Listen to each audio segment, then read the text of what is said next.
And we were just speaking a little bit earlier, Dave, when we last talked to you about how to ask your boss for a raise. Exactly. And so we've got the preparation part, and we're going to get into a little bit that in just a few minutes, but I guess we're taking a look at the markets first. Yes, the pre-markets this morning. Right now, all the indices are indicating that we're up. We got a lot of green numbers on here, so that's a lot of good news. So there was some good news this morning in Italy regarding the political situation that made the markets go up there, and we think there's going to be a carryover here in the United States as well. So looking good for the markets at 9:30 at the opening bell. Cool. Yeah. Very good stuff. All right, now the topic everyone wants to know about, because probably everyone has experienced something like this. How do you ask your boss for a raise? And when we last talked, we got into a bit of the preparation. Do your homework, figure out what you need to know and how you need to go about doing it. Now you're in the office. Right. What do we do? Okay. Well, a little before you get into the office, you also want to come up with a strategy and a plan. What do you want to do then? What do you want to accomplish? How much of an increase do you want? Your goals. What are your goals in relationship to what your research has been as to what can the company afford?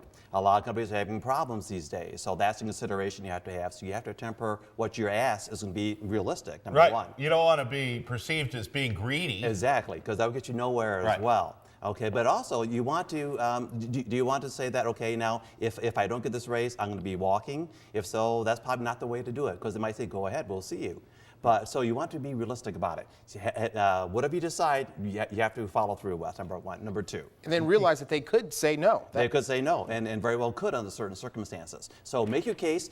Take emotions out of it. Go ahead and say, okay, now here's where I'm at. Here's where everybody else is at in the industry, and I'd like to have something a little more in comparison to that. And justify what you're doing in terms of, well, I've taken on increased work. I've had to get this type of skill set in order for me to do my particular job. Therefore, I think it is justifiable for me to ask. If you go in with a set of goals, stick to them. Stick to them. Stick to them. And be prepared to back them up with just what you say you're going to do with them. And be prepared to walk if they don't. If that is what your intention is, if you tell them that, then you better be ready to do that, because they might call your bluff. That's aggressive. That's Yes, it good is. stuff. All right, Davis here. Thanks very much.